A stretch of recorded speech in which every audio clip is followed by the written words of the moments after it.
మానవ విసర్జక వ్యవస్థ దాంట్లో ఏం చదువుకున్నాం మనము. దాంట్లో ముఖ్యంగా కూడా 4 మార్క్స్కి సంబంధించినటువంటివి విసర్జక పదార్థాలు, అమోనోటెలిజం కావచ్చు, యూరియోటెలిజం కావచ్చు, యూరికోటెలిజం కావచ్చు. దానికి సంబంధించినటువంటి 4 మార్క్స్ క్వశ్చన్. దానితో పాటు మూత్రపిండ నిర్మాణము పటము, ఓన్లీ మూత్రపిండ నిర్మాణానికి సంబంధించినటువంటి నిలువుకోత పటం 4 మార్క్స్కి సంబంధించినటువంటిది. అండ్ ఎస్ఐ క్వశ్చన్కి వచ్చినట్టయితే మూత్రపిండ నిర్మాణము మరియు వృక్క ప్రమాణ నిర్మాణము ఆ నెఫ్రాన్ స్ట్రక్చర్కి సంబంధించినటువంటి ప్రీవియస్ క్లాస్లో చూసాం. సో ఇప్పుడు పార్ట్ 2 విసర్జక వ్యవస్థ చూసే ముందు మనకి ఎవరైతే ఈ క్లాస్ చూస్తున్నారో ప్రీవియస్ క్లాస్ చూసినట్టయితే ఈ క్లాస్ కొంచెం ఈజీగా ఉంటుంది. ఇఫ్ ఇన్ కేస్ చూడకపోయినట్టయితే పార్ట్ 1 సంబంధించినటువంటి వీడియో ఒకసారి వాచ్ చేయండి, right.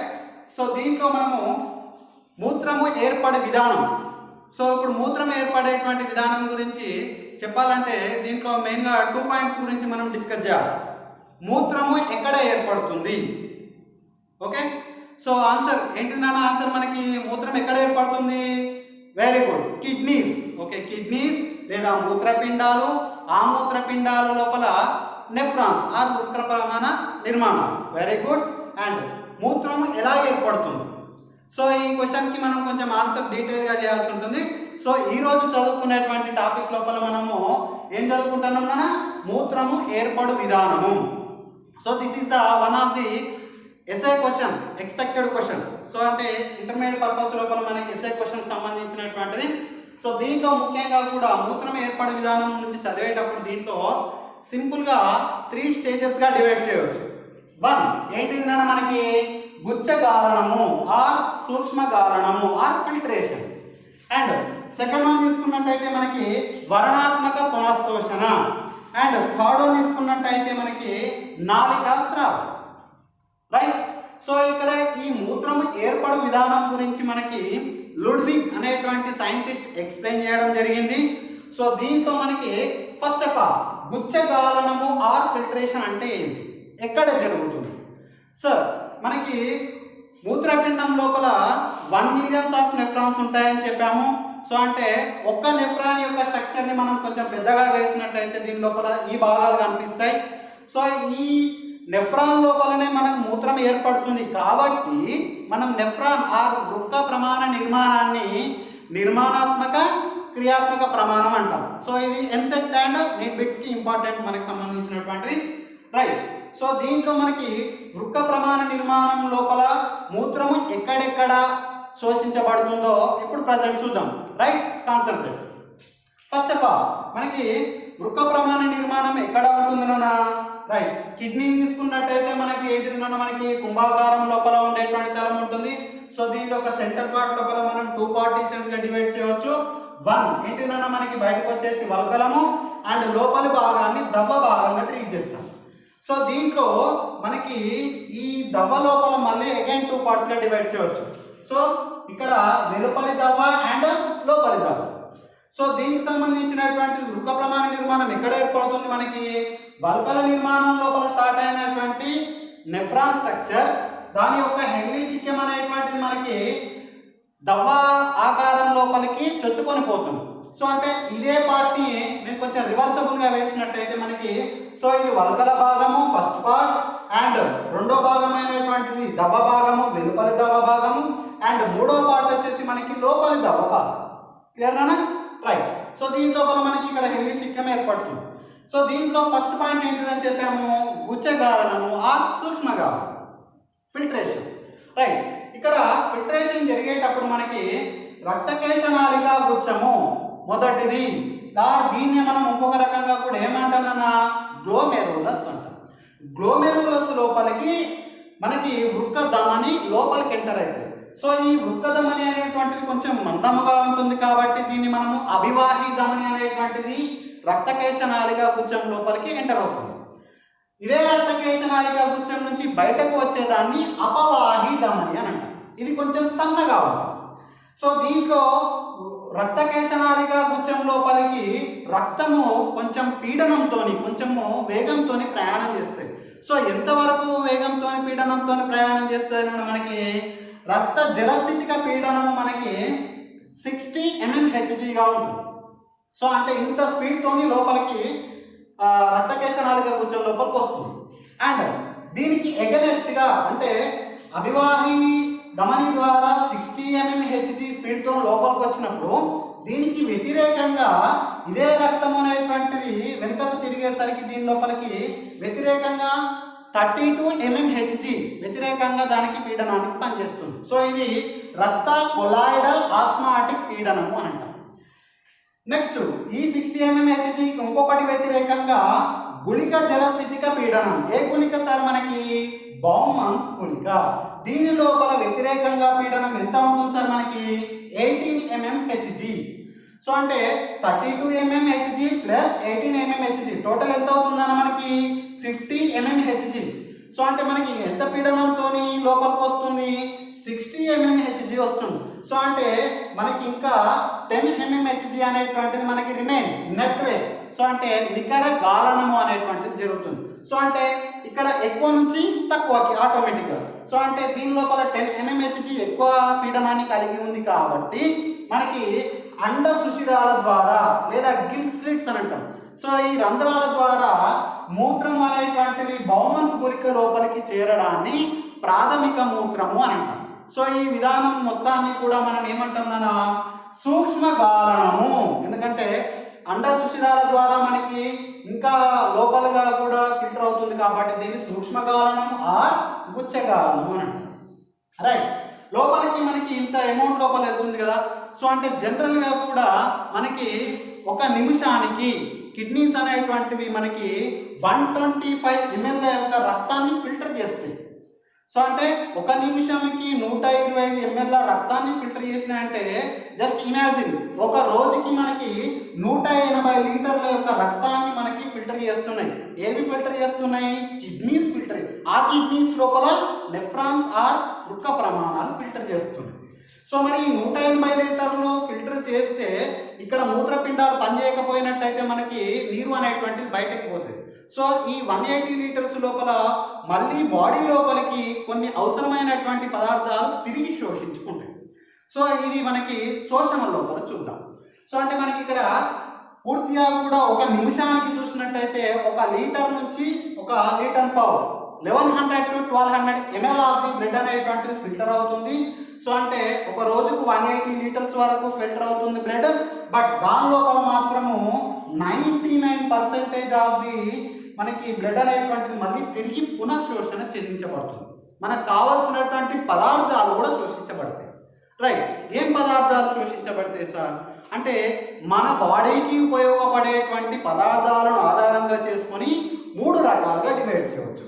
So first one is the అధిక ఆరంభ పదార్థాలు, రెండవది అల్ప ఆరంభ పదార్థాలు, మూడవది ఆరంభ రహిత పదార్థాలు.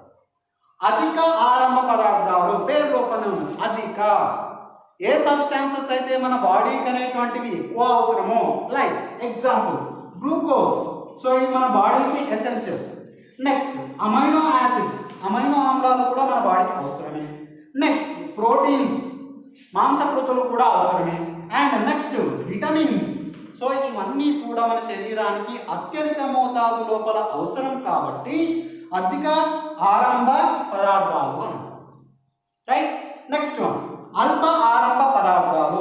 ఏ పదార్థాలు అయితే దేహానికి తక్కువ మోతాదు లోపల అవసరం అవుతాయో.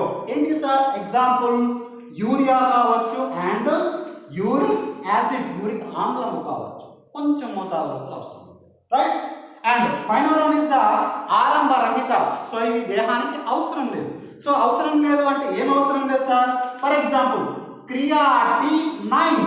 సో ఇది మనకి టాక్సిక్ సబ్స్టాన్సెస్, విష పదార్థము దేహం లోపల ఉండాల్సిన అవసరం లేదు కాబట్టి ఇది శోషించబడదు. అధిక ఆరంభ పదార్థాలు, అల్ప ఆరంభ పదార్థాలు, ఆరంభ రహిత పదార్థాలు.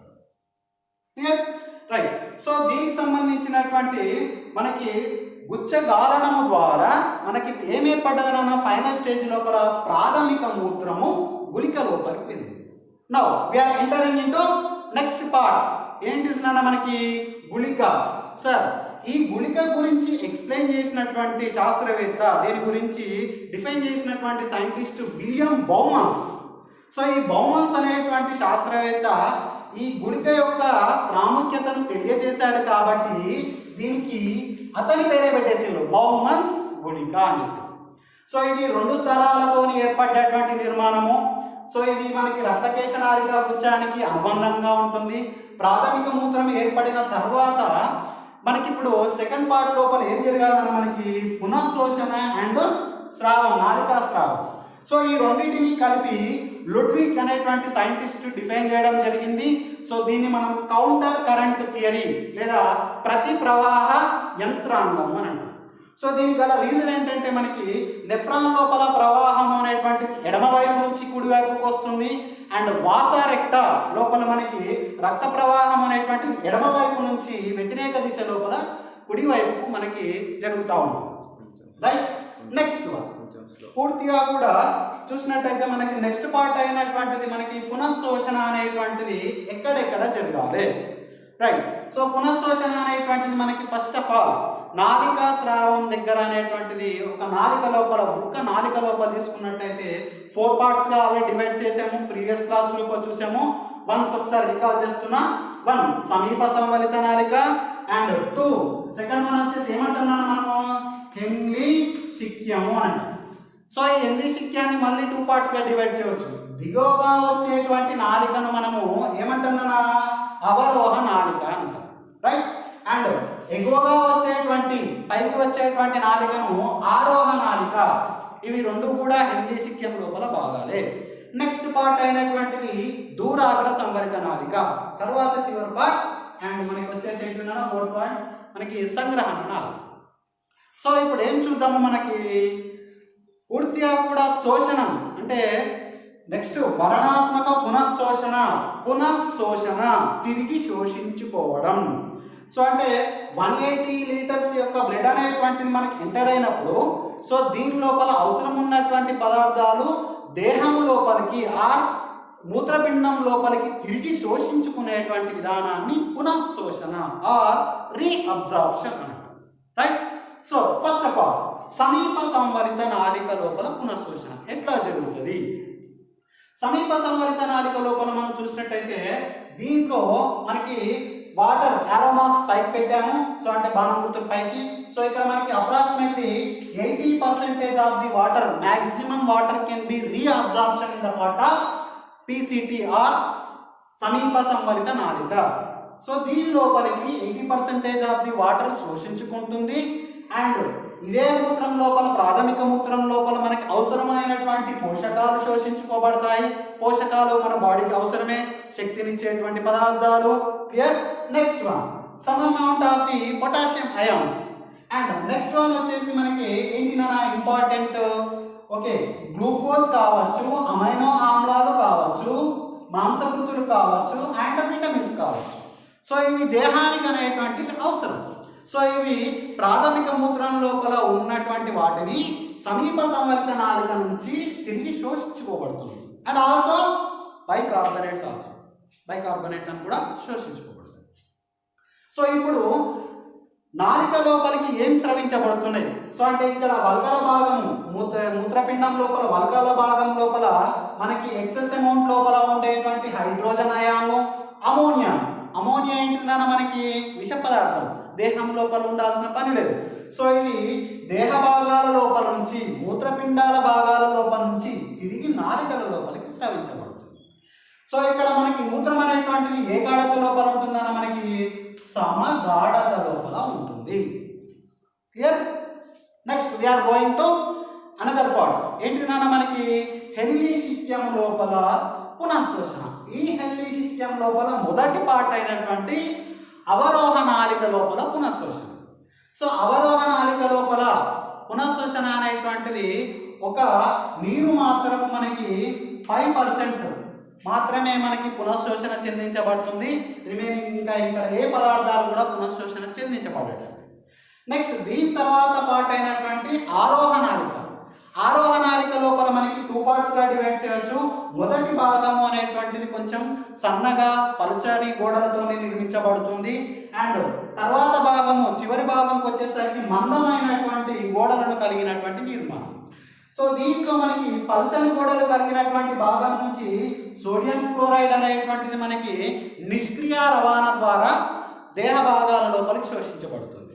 నెక్స్ట్ పార్ట్ మందమైనటువంటి ఆరోహణ నాళిక లోపల మనకి ఈ భాగం లోపల నుంచి నీటి అపారగమ్యతను చూస్తే, నీటి అపారగమ్యత మీన్స్ ఏంటంటే నీరు ఈ ఆరోహణ నాళిక ద్వారా శోషించబడదు. వై? బికాస్ రీజన్ ఏంటిది నాన్న? సింపుల్గా చెప్పవచ్చు.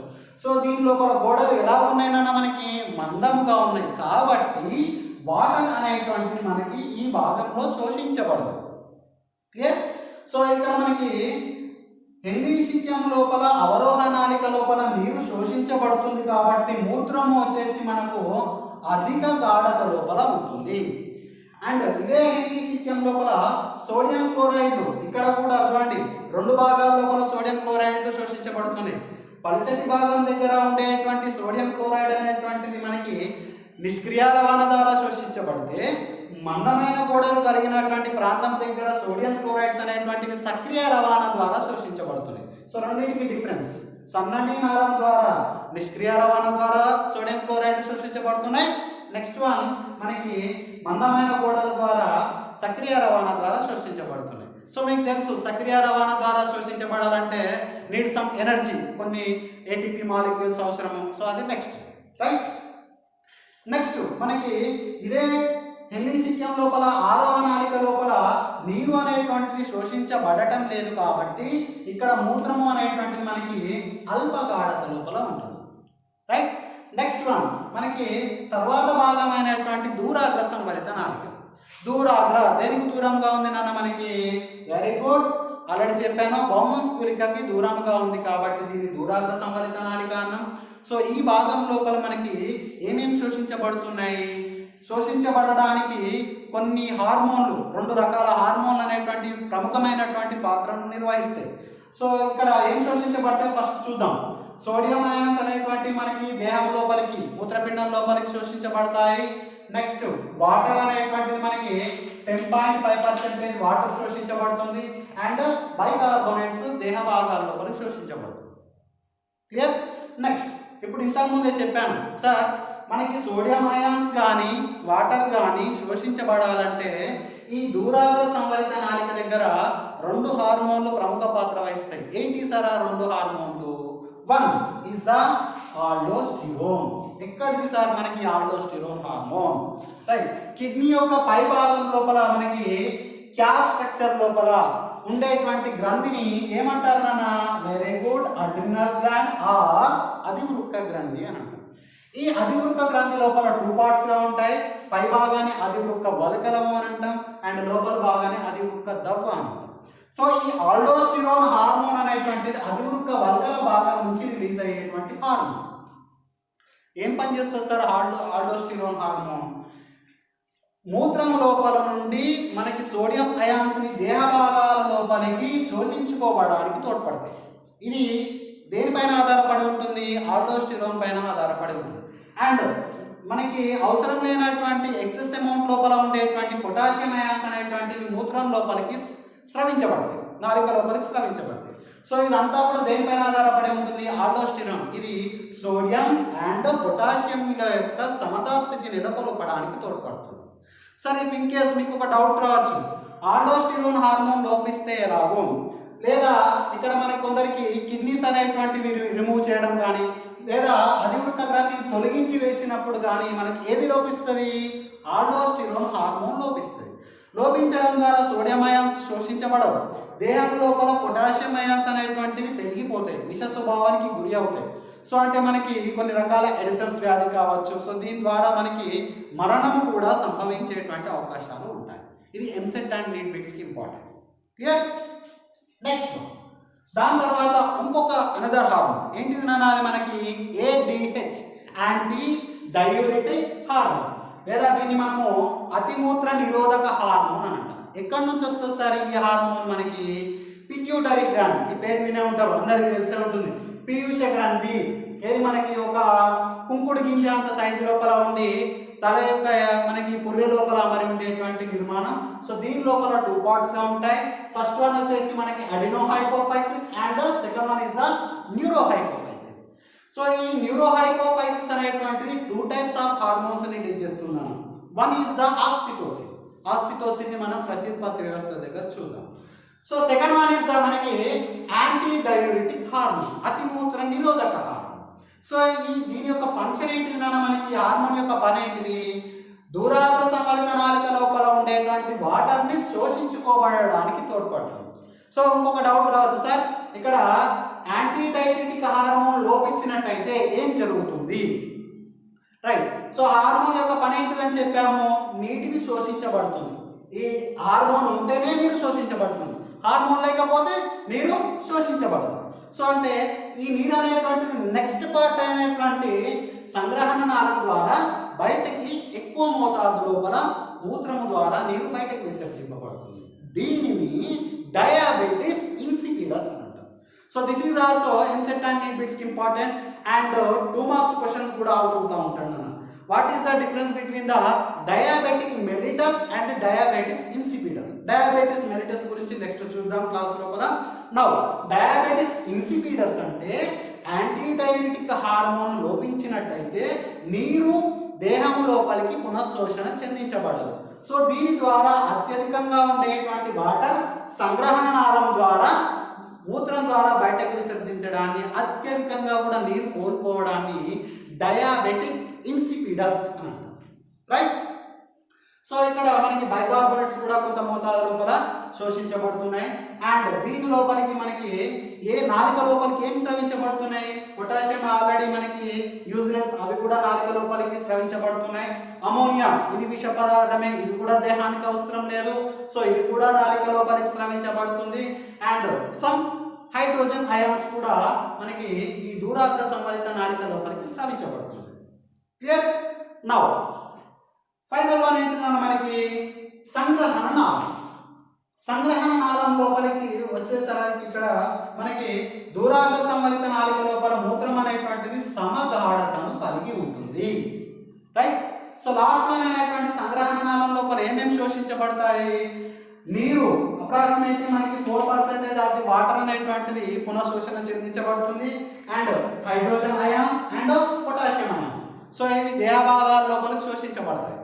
సో ఇక్కడ తర్వాత ఏర్పడినటువంటిది మనకి సంగ్రహణ నాళం ద్వారా ఏర్పడినటువంటి, అంటే సో దీని లోపల అప్రాక్సిమేట్లీ 100 ml వరకు కూడా నెఫ్రాన్ ద్వారా ప్రయాణించినట్టయితే సో వివిధ భాగాల దగ్గర సమీప సంవలిత నాళం దగ్గర కావచ్చు, అవరోహ కావచ్చు, ఆరోహ కావచ్చు, దూరాగ్ర కావచ్చు, సంగ్రహణ నాళం కావచ్చు, సో అన్ని పార్ట్స్ల లోపల నుంచి అప్రాక్సిమేట్లీ 99% అనేటువంటిది దేహం లోపలికి శోషించబడుతుంది.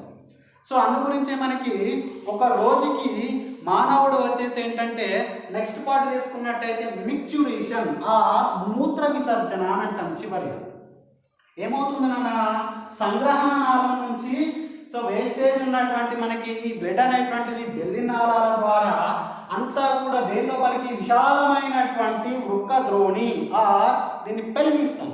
సో ఈ పెల్విస్ లోపలికి వచ్చి తర్వాత భాగమైనటువంటి మూత్ర నాళాల ద్వారా మూత్రాశయాన్ని చేరుకుంటుంది. సో మూత్రాశయం అనేటువంటిది తాత్కాలికంగా మూత్రాన్ని నిల్వ ఉంచేటువంటి ఒక కోశం, one of the sac. So అంటే ఇది ఉదర కోశానికి దిగువగా అమరి ఉంటుంది. సో దీని లోపల ఉండేటువంటి గోడలు అనేటువంటిది పూర్తిగా కూడా గ్రాహకాలు అనేటువంటివి సంకోచానికి గురైనప్పుడు దాని సిగ్నల్స్ అనేటువంటివి కేంద్ర నాడీ వ్యవస్థకు పోయి అక్కడ నుంచి చాలక నాడీల ద్వారా మూత్రాన్ని విసర్జించండి అని చెప్పేసి మెసేజ్ పాస్ అయినప్పుడు ఆటోమేటిక్గా మూత్ర విసర్జన జరగడాన్ని దీన్ని మనం మిక్చురేషన్ ఆర్ మూత్ర విసర్జన అని అంటాం, రైట్. సో ఇది మనకి ఎంసెట్ అండ్ నీట్ లోపల అడుగుతూ ఉంటాడు, మూత్రం యొక్క pH ఎంత. సో అంటే మూత్రం యొక్క pH ఎంత మనకి 6. అండ్ ఒక రోజుకు మానవుడు ఎంతవరకు మూత్రాన్ని విసర్జించగలుగుతాడు? ఆరోగ్యవంతమైన మానవుల లోపల 1 to 1.5 లీటర్స్. సో అంటే అప్రాక్సిమేట్లీ 2 లీటర్స్ వరకు మూత్రం విసర్జన జరుగుతుంది. కానీ ఒక రోజుకు ఎంత మనకి బ్లడ్ అనేటువంటిది ప్యూరిఫై అవుతుందని చెప్పామన్నా 180 లీటర్స్. సో అంటే అప్రాక్సిమేట్లీ 178 లీటర్లు అనేటువంటిది దేహం లోపలికి శోషించబడడానికి ప్రధానమైన కారణం ఈ నెఫ్రాన్స్. సో ఆల్రెడీ చెప్పాము ఒక్కొక్క కిడ్నీ లోపల మనం 1 మిలియన్స్ ఆఫ్ నెఫ్రాన్స్ ఉంటాయని చెప్పేసి. సో ఇవే నిర్మాణాత్మక క్రియాత్మక ప్రమాణాలు. So this is the end of the SA question. So మనకి దీని తర్వాత మనకి ఒక మూత్రపిండాలే విసర్జన లోపల పాత్ర వహిస్తాయా సార్, ఇంకా బాడీ లోపల ఏమన్నా విసర్జన క్రియ నిర్వర్తిస్తాయా? ఓకే, చెప్పండి మీ గెస్ ప్రకారం ఇంకా బాడీ లోపల నుంచి ఏమైనా వ్యర్థ పదార్థాలు బయటకు పంపిస్తున్నాయా? Okay, very good. చెమట రూపం లోపల పోతుంది, చర్మం ఉంది, very good. Next, so useless gases ఏంటి నాన్న మనకి CO2 యూజ్లెస్, అది దేని ద్వారా? వెరీ గుడ్, ఊపిరితిత్తుల ద్వారా బయటకు విసర్జింపబడుతుంది. అండ్ ఇంకొక అవయవం కాలేయం కూడా దేహం లోపల ఉండేటువంటి కొన్ని రకాలైనటువంటి పదార్థాలను చనిపోయినటువంటి రక్త కణాల లోపల నుంచి కొన్ని పదార్థాలను బయటకు పంపించేస్తుంది. ఏంటి సార్ అవి? వెరీ గుడ్, మనకు అప్రాక్సిమేట్లీ RBC ఎర్ర రక్త కణాలు 120 days లైఫ్ స్పాన్, అవి తర్వాత నిర్వీర్యం అయిపోయిన తర్వాత కాలేయం లోపల మనకి పైత్య వర్ణకాలు అని చెప్పేసి బైల్ పిగమెంట్స్ అంటాం. సో ఇక్కడ దీని లోపల నుంచి హీమ్ అనేటువంటిది డివైడ్ అయిపోయినప్పుడు మనకి ఆటోమేటిక్గా ఆ హీమ్ డివైడ్ అన్నప్పుడు దాని లోపల ఒక వర్ణము, దాన్ని మనం యూరోక్రోమ్ అని అంటాం. సో అందు గురించే మానవుడు విసర్జించేటువంటి మూత్రం అనేటువంటిది పేల్ ఎల్లోయిష్ కలర్ లేదా లేత పసుపు వర్ణం లోపల ఉండడానికి కారణం. సో దాని గల రీజన్ ఏంటంటే మనకి యూరోక్రోమ్. ఇది ఇన్సెక్ట్ అండ్ లీడ్ బిట్స్ కి ఇంపార్టెంట్, రైట్? నెక్స్ట్ వన్, చర్మం. సో చర్మం లోపల మళ్ళీ 2 రకాల గ్రంథులు ఉంటాయి. ఒకటి స్వేద గ్రంథులు అండ్ నెక్స్ట్ వన్ వచ్చేసి మనము సెబేసియస్ గ్రంథులు అని చెప్పేసి అని అంటాం, చర్మవాస గ్రంథులు అని అంటాం. సో ఇక్కడ స్వేద గ్రంథులు చెమటని అంటే ఎక్సెస్ ఆఫ్ ది సాల్ట్స్ లవణాలను దేహం నుంచి బయటకు పంపిస్తూ ఉంటాయి, రైట్? సో చెమట రూపం లోపల. నెక్స్ట్ వన్ మనకి చర్మవస గ్రంథులు అనేటువంటివి దేహం లోపల ఉండేటువంటి వేస్టేజెస్ని, స్టిరాల్స్ కావచ్చు, హైడ్రోకార్బన్స్ కావచ్చు, సంబంధించినటువంటి వ్యాక్స్ మైనము కావచ్చు, ఇది చర్మం పైన ఒక పొరలాగా ఏర్పడి అది కూడా మన విసర్జన లోపల పాల్గొంటుంది, రైట్? అండ్ ఫైనల్ వన్గా మనం వచ్చేసి చూసుకునేసరికి ఏంటంటే మనకి మూత్రపిండ నిర్మాణం పని చేయకపోతే ఎట్లా? డౌట్. మనకి ఇంత పెద్ద మొత్తం లోపల మనకి 180 లీటర్స్ ఆఫ్ బ్లడ్ని ప్యూరిఫై చేస్తుంది కదా sir. So if in case imagine ఒకవేళ పని చేయకపోతే కొందరు లోపల ఒకటే కిడ్నీ పని చేస్తుంది, ఇంకొక కిడ్నీ పని చేయదు. సో అలాంటప్పుడు ఏమైతే సార్ కొంచెం ప్రెషర్ ఎక్కువ పడుతుంది. సో ఇప్పుడు జనరల్గా చూడండి, మనం ఒక కన్నుతో చూసింది 2 కళ్ళతో చూసిన దానికి వేరియేషన్, ఒక కన్ను పైన స్ట్రెస్ ఎక్కువ పడుతుంది. సో ఇక్కడ కూడా బోత్ కిడ్నీస్ అనేటువంటివి మనకి విసర్జన క్రియ లోపల పాల్గొంటాయి కాబట్టి ఒక కిడ్నీ పని చేసినా కూడా కొంచెం వర్క్ ఎక్కువ పడుతుంది దానిపైన. నెక్స్ట్ దీనికి సంబంధించినటువంటి ఆ కిడ్నీ కూడా పని చేయకపోతే ఎట్లా, 2 కిడ్నీలు ఫెయిల్ అయిపోతే ఎట్లా. నెక్స్ట్ దీనికి సంబంధించినటువంటి ఒక పరికరం ఉంది. సో ఇది ఎవరైతే కిడ్నీస్ పని చేయాలో వాళ్ళ లోపల ఒక వరంగా చెప్పవచ్చు. దాన్ని మనం ఏమంటాం నాన్న, ఆల్రెడీ వినే ఉంటారు, డయాలిసిస్ మెథడ్, డయాలిసిస్ పద్ధతి. దీన్ని మనం హీమోడయాలిసిస్ అంటాం. సో ఇక్కడ ఒక యంత్రము ద్వారా ఒక మిషన్, సో దాన్ని మనము డయాలైజర్ అంటాం.